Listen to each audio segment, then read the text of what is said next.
Good evening, everyone. Welcome to the Vast Podcast. This is Mike G over here with episode 3. Check us out. We got Ismeli Henriquez. Hey, what's going on? Talk to me. We know you're an actress. You know, you're an entrepreneur. You know, you're just doing it up. I'll be checking your videos. You got to check her out on YouTube, guys. You got to do your thing. You got to do your thing. Yeah. So, the fun fact about YouTube, I don't know how much you know, but I haven't really been on YouTube in probably, I don't know, like 3-4 years now. I was way on it. Yeah, like 4 or 5 years ago, I was consistent on YouTube because I was working with a lot of different people. And then I took a hiatus. And then now I'm like, I miss YouTube. So now I'm coming back over to YouTube. But yeah, definitely check myself out on YouTube. Yeah, that's for real. No, I saw a latest show that you said about the industry, and it was kind of, you guys got to check that out because you broke it down. Like, I don't mind it, but then it overwhelms me. And it is overwhelming. Like, I work a 9 to 5, then I come here and do what I really want to do. You know what I'm saying? So what is your insight on that? Like, how is the industry a little draining, as you can say? Do you mean, which industry are you speaking of specifically? The acting industry or the just content creation, social media industry? Let's do both. Let's start off with the acting because, you have been in movies and Lil, guys, check this out. I mean, I was in a TV show. And so, and stuff like that. It's still a movie. It's a mini movie. It's on TV. Yeah. But it's just both worlds. Like, what did you learn from acting? Like, is it draining? Do they just pull you around? What's going on with that? I wouldn't say it's draining because I love doing it. But I think with a lot of artistic industries, we realize when we're deep in it that it's more about the business than it is about the art. Like, 95% of my time as an actor is spent auditioning, right? So, and what you take so much time to study for years, right? When we're taking acting classes and you're reading books on acting, a lot of the stuff that you learn in that, which is really part of the craft, you do like 5% of that when you're really in the industry working in it. Because again, most of the time you're auditioning, and auditioning is very different from when you're really on screen and you're really acting, right? It's a different side of it. So, that part of it can be draining because, again, we get into the acting for the art of it and you don't get to do much of the art of it. Instead, you're playing a lot of business of like, do you have a certain look? Do you know the right people? And I think we can all agree that we see a lot of roles that certain people get. And it's like, I know somebody else that could have been better for that role. And me specifically, to give you guys a little background, I used to live in California. I live in Florida now. But in California, I'm Dominican, right? As he said. So... Hermana, that's how we do it. Lo mío. But in California, believe it or not, I don't know if have you been to California, Mike? Yeah, I went to Santa Rosa. I did a project out there for 1 month. Santa Rosa. Where is Santa Rosa? I lived in California for 7 years. I never heard of Santa Rosa. What part of it? Crazy. Me neither. When I got there, it was crazy. It was like wine country, and it was like but it was nice. It was up north. It was like north. It was cold. Okay. Well, so I was in Southern California. I was in Los Angeles. That's where all the acting stuff happens, right? But a lot of the Hispanics that live out there are usually like Mexicans or like South American people, right? Yeah. Like when I moved out there, people would look at me like, "What are you? Like, are you like black? Are you white? Are you mixed? Like, what are you?" They're like, we don't know what you are. And then they would hear me speak Spanish and like, "Oh, you're Spanish or like Latina," and I'm like, "Yeah, I'm Dominican." And I had many people that would ask me, like, what is Dominican? Like, where is that from? I've been asked that. Yes. I'm like, what?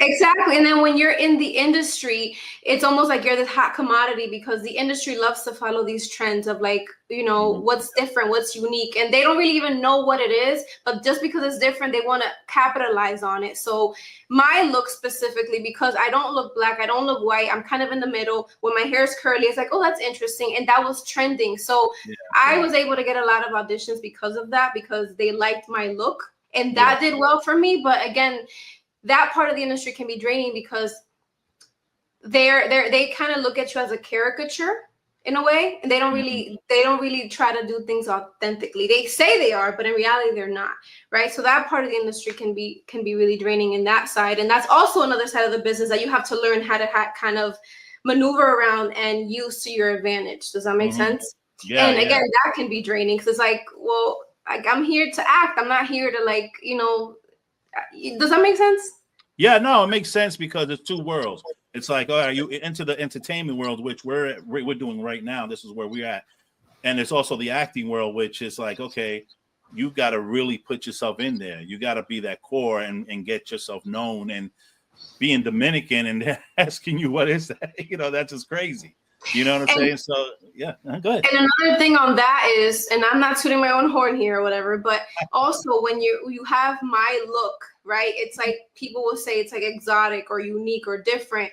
You get roles that are very sexualized, roles that it's like you're playing the prostitute, you're playing, the mistress. And actually that's one of the roles that I booked, right? And it's like, that's cool. But sometimes like you don't get into the industry to play those things. You get into the industry to, tell different stories that are not just the whore. Make sense? Without substance. You want to show your artistical measures, but not in a lower grade of a value, Yes. Exactly. It's like the same idea of like, oh, the black man always plays a drug dealer. Like, after a while, it's like, that's cool, but can we play something different? And sometimes you have to but part of the industry, the business side is like you have to play that a lot of times to get to a place where it's like, okay, now I can go into a room and be like, I don't want to play that. Give me something else. Does that make sense? Yeah. It does make sense. And it also, so what is your insight on the Instagram, YouTube, podcasting world? See, we're getting two sides of the story here. Yeah, you get a little bit of everything. We're gonna put it together. After she's done, we're gonna put it together. And they do go together, and that's the cool part. And we'll talk about that more later. Yeah. But so going back to the original, where it was like, why am I jaded with this side of the industry? I guess to bring it back, so the way I got mine started in social media, to give you a little background there, is I started doing sketches when I was in LA with I don't know if you got to see them, but I was doing sketches with, there's a YouTuber called Big Ja, there's El Hash TV, and like a whole bunch of other content creators that were big on the YouTube space, and we're doing sketches, comedic sketches, a little over sexualized sketches. Again, same, that's how they kind of connect again.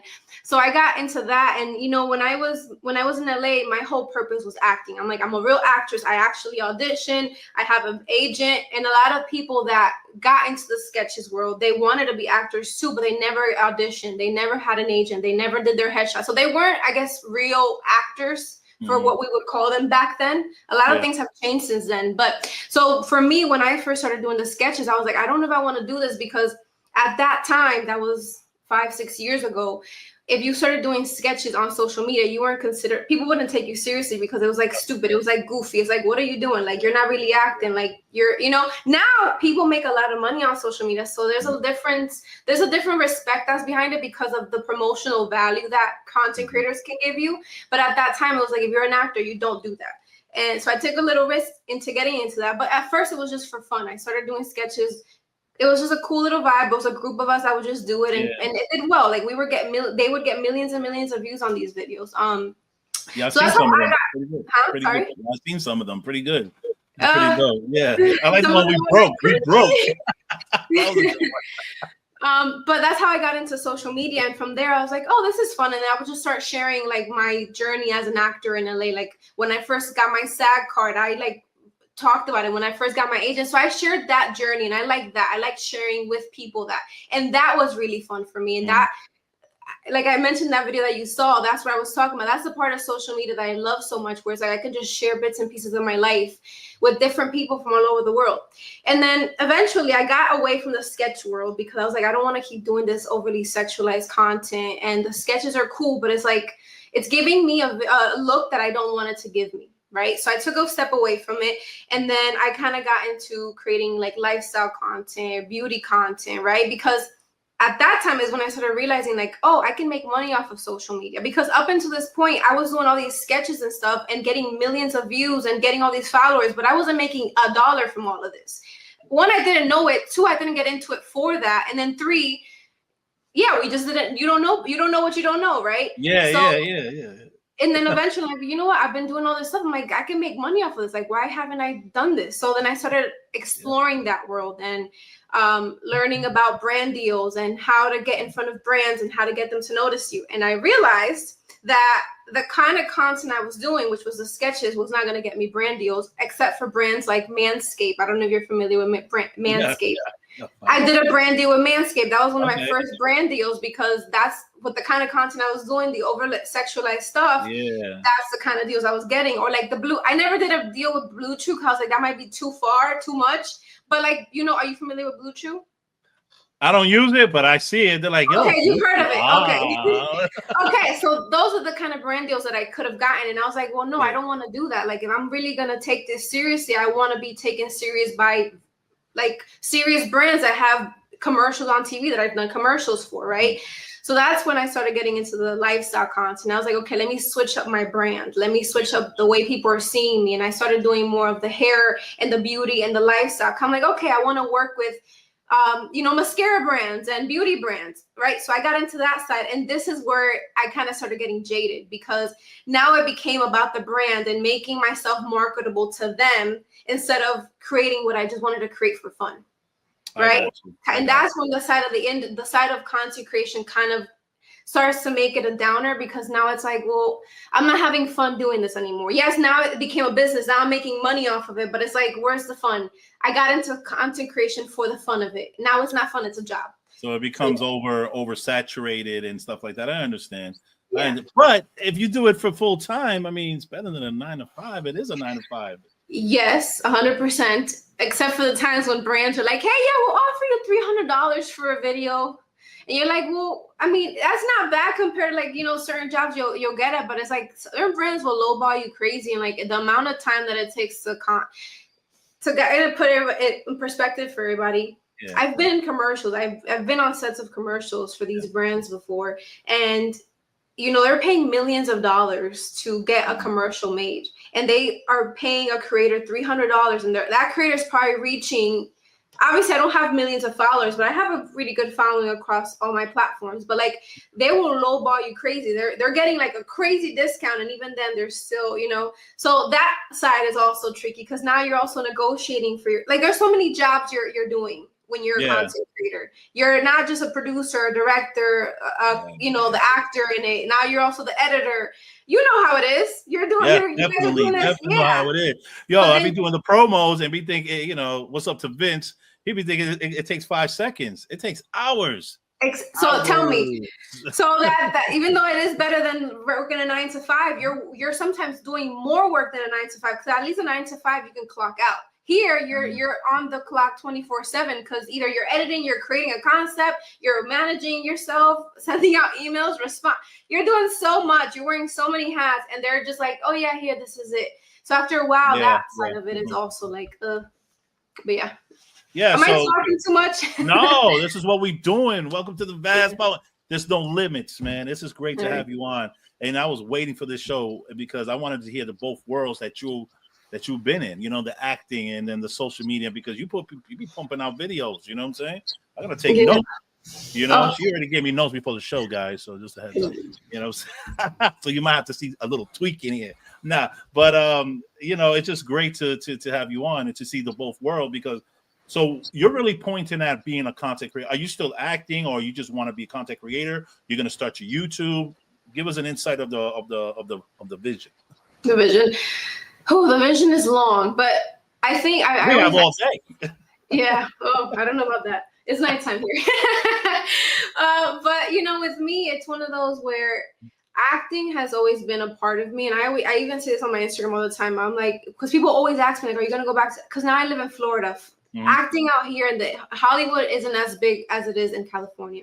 Mm-hmm. So obviously when I moved here, I knew that I was taking a step away, and I had already decided to take a step away from acting when I was in California before we left. But I'm still an actress, and I eventually do want to go back to creating stories on my own terms. Right. So, and this is why the YouTube and the Instagram and everything is such a, like, why I put so much emphasis on it is because now I think even with you, what you're doing, you realize like you can create your own stuff. You don't have to put the power in other people, right? My complaints of like, I don't want to play the whore in the process. Can I say whore? Okay. Whatever you want, yeah. All right. I don't know. I'm like, we're adults. I don't know if we care, but so, you know, I don't want to play those roles. And it's like, I can't sit there and go to somebody else's house and say, I don't like the way you're doing things, right? If I don't like it, I have to create it for myself, right? So it's one of those where social media gives us the power to really, one, create a community and a platform for yourself. And then when you do create stories, you put them out there and you can have a whole support system that, well, you know, you can make the amount of money that the production companies are doing on your own if you do it right.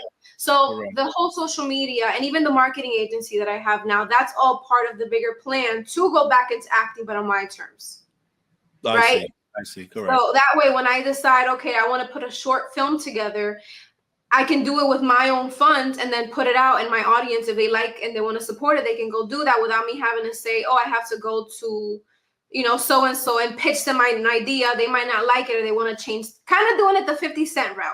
50 Cent saying, we're going to do it. I'm doing it. I'm funding everything. So that's the goal eventually. I'm not 50 Cent, so I need to build my platform more. But that is the ultimate goal, because for me, I love storytelling. I love filmmaking.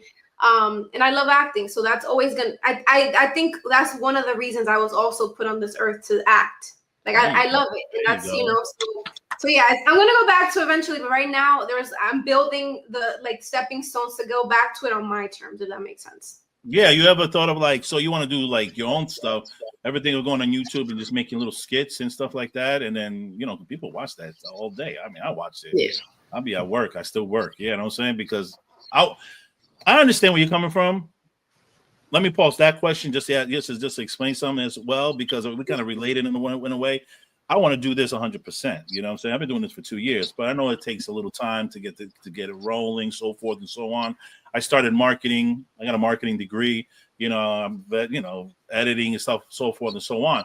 And I understand the hunger. I have hunger for this, and I understand your hunger. You know, it's just a secret. I like acting too, but I've never got into it. I love it. I love the camera. I love the creation. You could be one character 1 minute, you could be another character the next minute, and make it and master it. You know what I'm saying? And make it an artistical measure. That's real nice. So back in the day, real quick. I'm gonna need your reel. So whenever I put a script together, I'll be like, hey Mike, you want to be in my movie? Call me. I'm there. Bad guy, good guy, you know, whatever.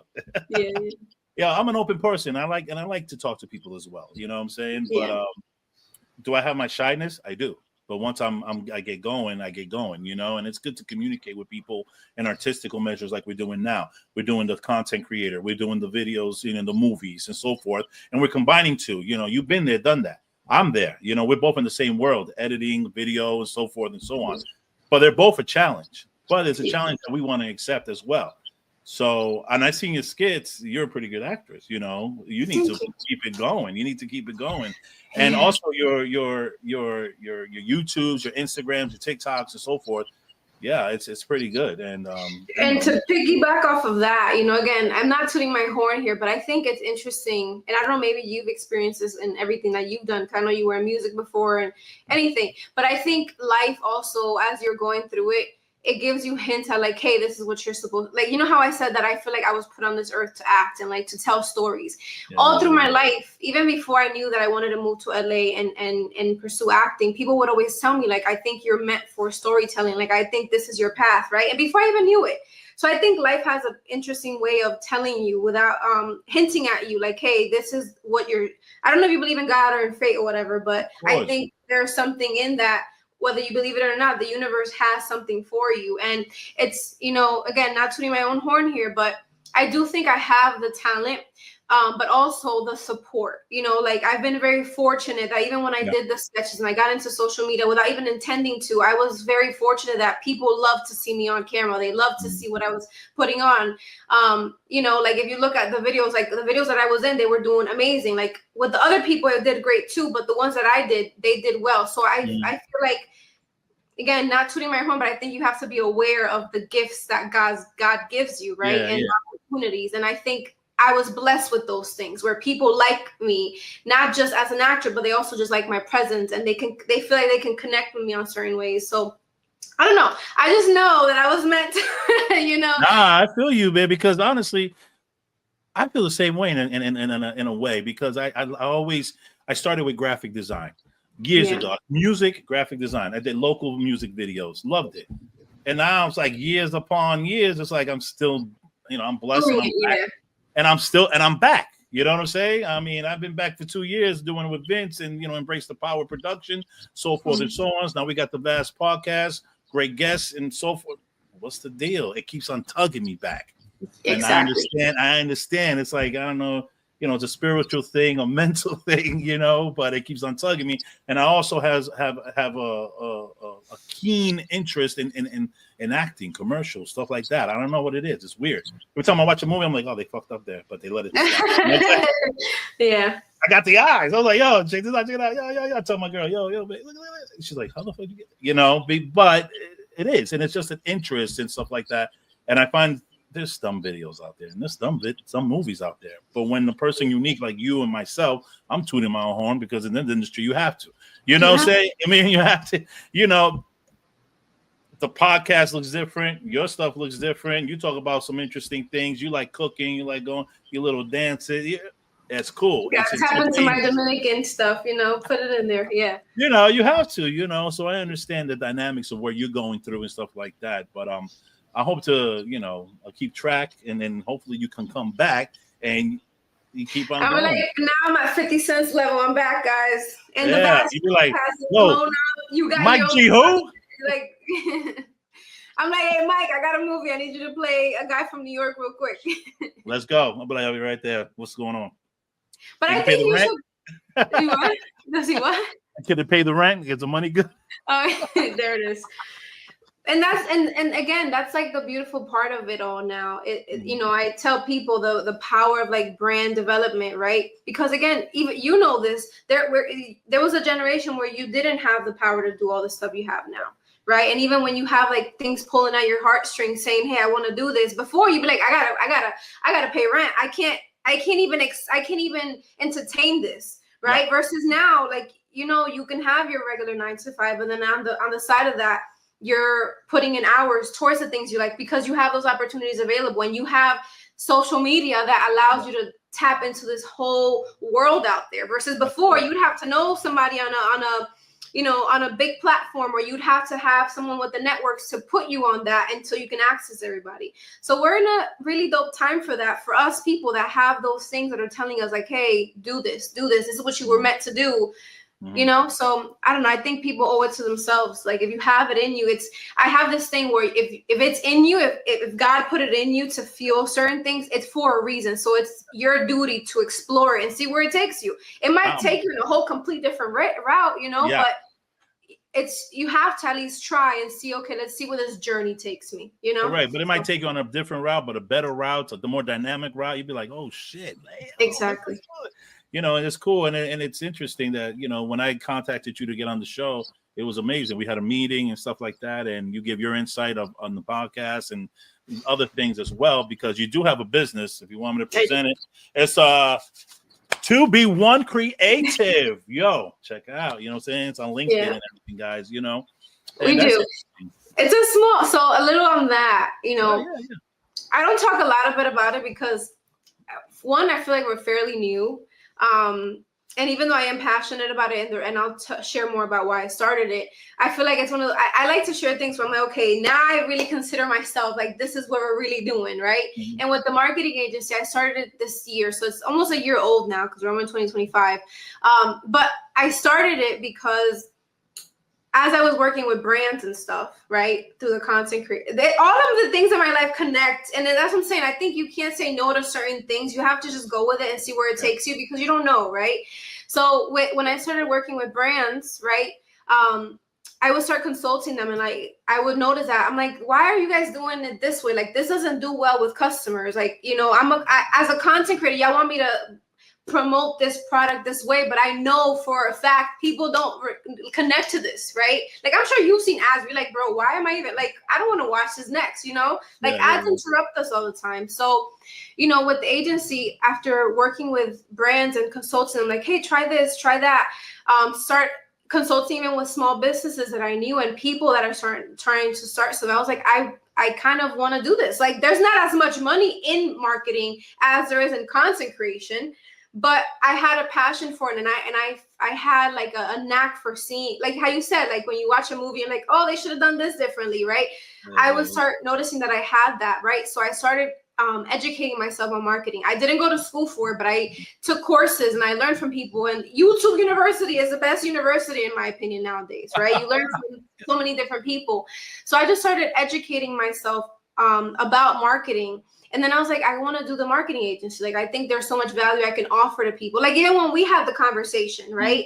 The same way that I presented, like, hey, I have ideas, or like, maybe you should try this. That's how it started for me, where I've always been a person that I like to go above and beyond for people. And I like to help or offer value when I feel like I have something to offer. Right. So I'm like, why don't I just make a business out of this, right? Instead of doing it for free all the time. So that's how it started. And then as I was doing it, obviously when you start a business, you make changes as you go, like water, you kind of just go with it, right? And I realized with marketing, I was doing more like social media marketing and helping people run their social media. I'm like, one, there's no money in this, and people BS throughout this whole thing. I don't want to do this. So I started incorporating more like, okay, I want to do what the big companies are doing when they're doing commercials. Like, I want to do good commercials for people that are, one, connecting with their audience, but also getting them sales and actually growing their business, right? And giving them tips that actually work, not just so I can make money, but that they can make money. So from there, I was like, well, this is pretty much a production company. I'm producing literally, advertisements for people. This is a production. And I was like, well, why don't I eventually make that the marketing agency will lead into me having my own production company for films one day. Right. Okay. And that's how it all connects. You see how, like, I have a big vision, and sometimes it's hard for me to like describe it to people, but that's the whole purpose. No, I understand. I understand the dynamic, because I'm in the dynamics as well. I never stepped away. I've always done graphics, editing and stuff like that, but then podcasts now. And then if I can, commercials, every time we have an actress or somebody, we have a couple of actors on the show here and there, me and Vince. I'm like, yo, let me know. Nobody calls, but still, I got to put myself out there. You know what I'm saying? I mean, you're in Florida. I'm in Miami, but you're in Tampa. But one day, I might have something. Like, you know what, Mike? Let's do something. Yo, no problem. I've been to Miami 100 times, man. 3-hour drive ain't nothing. Alligator Alley. Let's go. I never been to Tampa, so maybe I should take the drive. What? I never been. I've only been in Florida 2 years now. It's gonna be 2 years in March, May. I think it's May. You're a newbie. I've been here for. I'm a newbie. Yeah. I lived in California for 7 years. This is intense. Yeah, I can imagine. Yeah, it was intense. I went there for one time. I should tell you the story of how I moved to California, but I don't know if you want to. Let's go. Oh man, it's like Wait, you were in Dominican? Oh no, you were in Connecticut. Yeah, so I was born in Dominican Republic. I moved from Dominican Republic to New York. I lived in New York for about 9 years. Then I moved to Connecticut, lived there for about 10 years. And then I moved to California, lived there for 7 years. Yes. Okay. And then now I'm in Florida. So. Okay, well, Florida's the place to be. I don't know. It really is. Honestly, it really is. I love it here. And California is literally going, like, since I moved here in the past 2 years, I've had friends hit me up saying, like, I'm considering leaving. Like, should I come to Florida? I'm like, honestly, I love it here. Come. And people are leaving like crazy. Because one, Hollywood isn't what it used to be at all. No.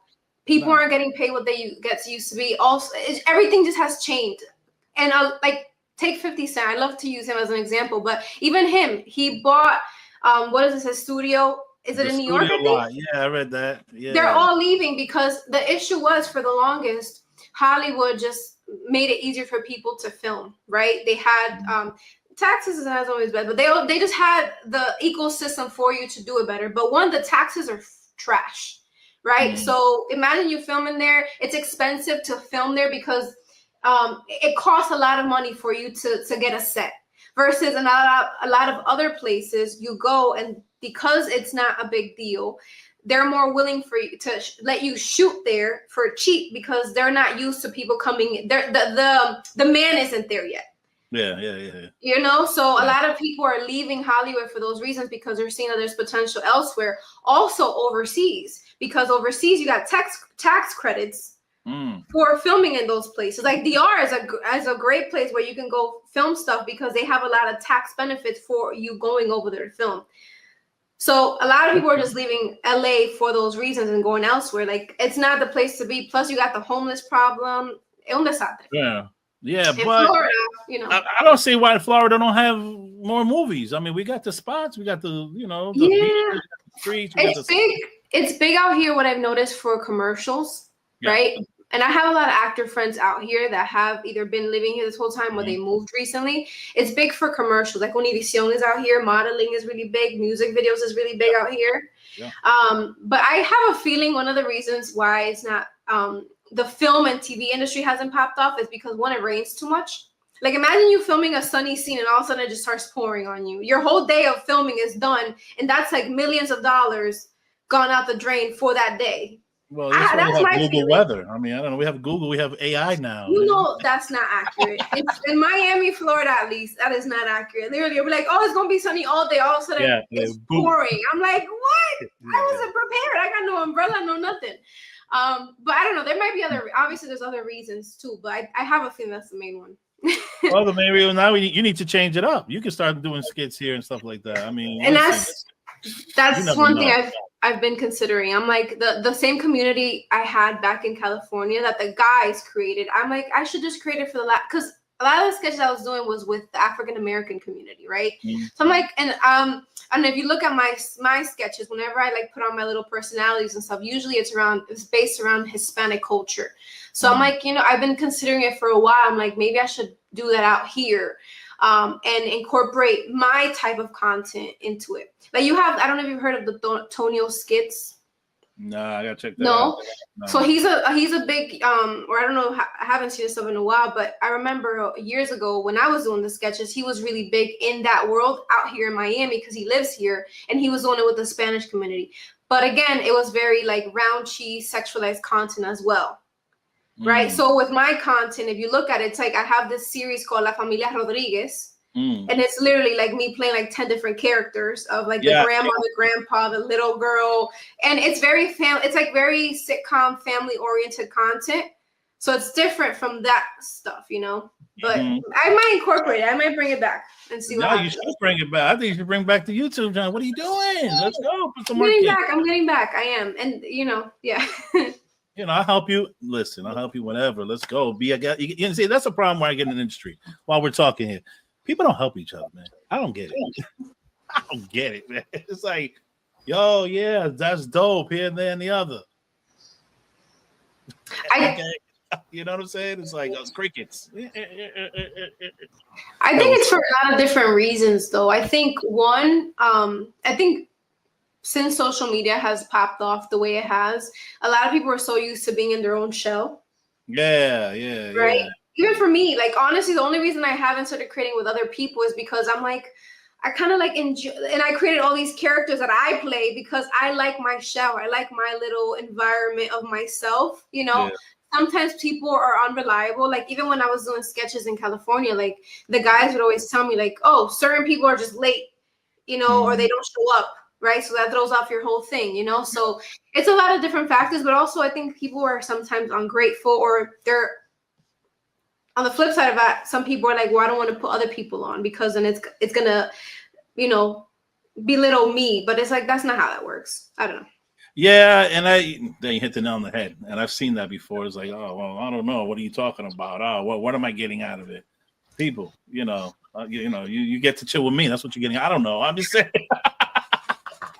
He's like, I'm cool. What do you mean? Yeah, like, what the fuck? I'll take you out to dinner or something. I don't know. But that's another thing. It's like people should just do things because they want to, Like for me, eventually the sketch thing became a thing of like, well, I'm not even getting paid for all this, and you guys are making a lot of money off of me being in this video. So eventually it became a thing of like, now I'm just being stupid. But in the beginning, it was just me doing it because it was fun and I just wanted to do it. I wasn't getting nothing out of it other than followers. But, I think people just need to start doing shit just because they want to be good to each other, I guess. Like, I'm being real corny now, but I think that's a real thing. Yeah. But the thing is, too, though, so just to hit a tone, are you getting paid off these? I see you got high numbers. I mean, you're in the thousands and stuff like that. I mean, how does that work? I mean, do you do this full time so? Yeah, I do this full time now. Like I said, when I made the switch and I was trying to get more business savvy with it, I started exploring ways to make money off of social media. So off the brand deals, right? Like, whenever you see that I post about a brand, I'm usually getting paid for that. Yeah, my numbers have tanked a lot in the past few years because, again, I haven't been consistent the way I used to be, and I've changed a lot. And there's a lot of analytic stuff that we could go into if you want to, but yeah, now I'm full-time content creator, and then obviously with the marketing agency, that's all I do now. Because with the acting, I haven't been auditioning for a while. It's been like probably more than 2 years now that I haven't auditioned. So I'm not making anything off acting except for anything like residuals that I'll get from the show that I was in or anything I was in. But yeah, that's all I do full-time now, because there's a lot of money to be made in, to be honest with you. And I tell people this all the time. It's just, you have to learn it. You have to know how to do it properly. And sometimes you don't even need crazy numbers, which is the part that I think a lot of people don't understand or know about.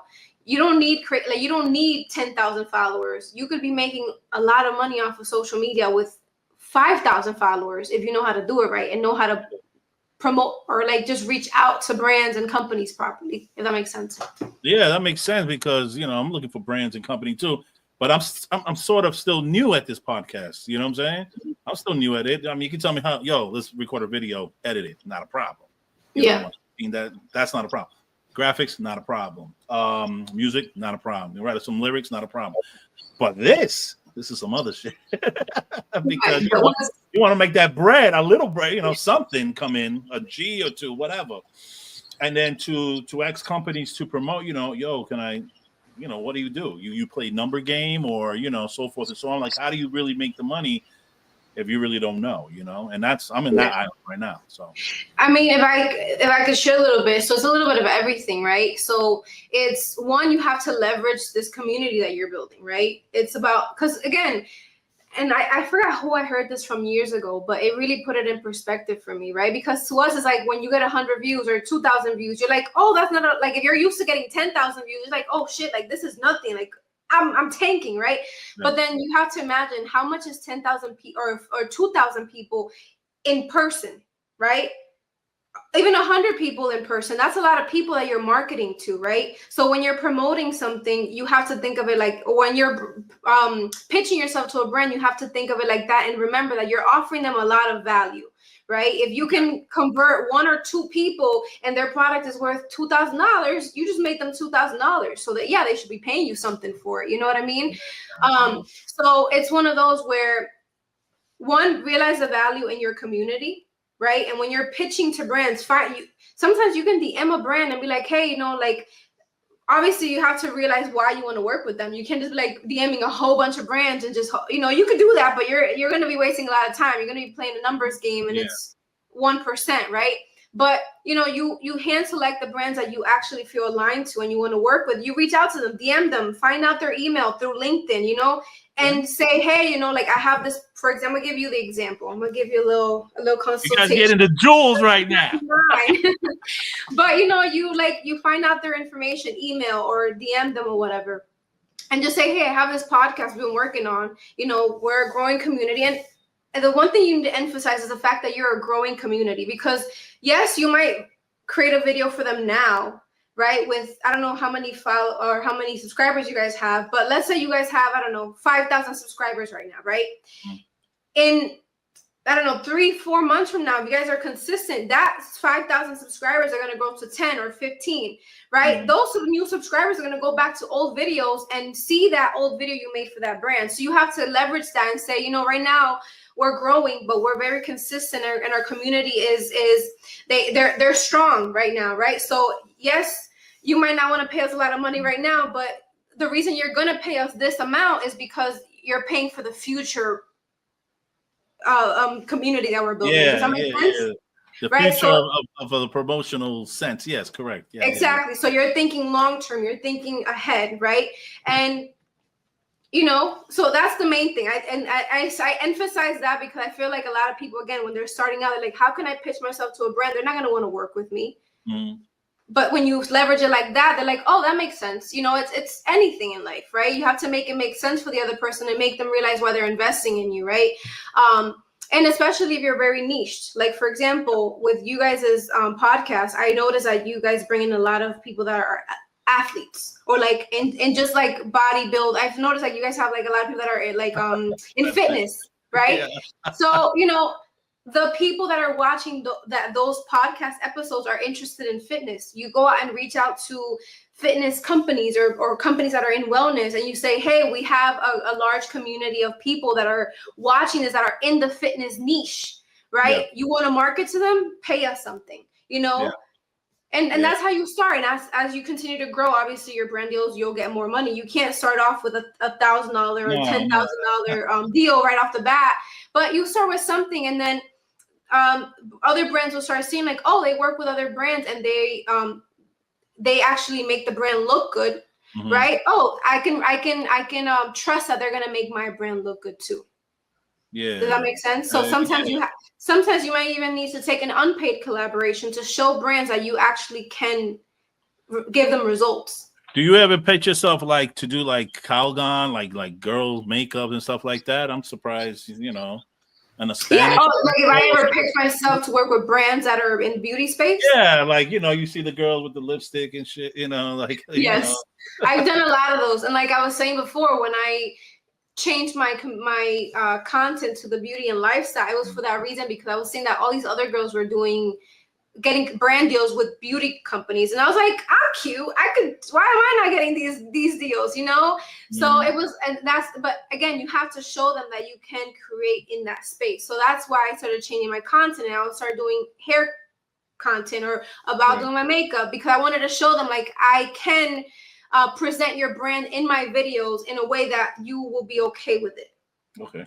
So you have to give them something to be like, okay, can I even trust you to do this? Because you're not going to go to some random person in the street, like, here, you know, make a video with my makeup for me. And then it comes out to be like some trash. Like, oh yeah, here it is. You know, like they want to see that you can at least make it look good. Right. Yeah. But after that, it's like, that's one side of it, make it look good. But on the other side of sell your community, sell, you know, that you can promote their product to somebody that would actually buy. Because at the end of the day, it's a business. Right? Yeah. They want to make sure they get their money back.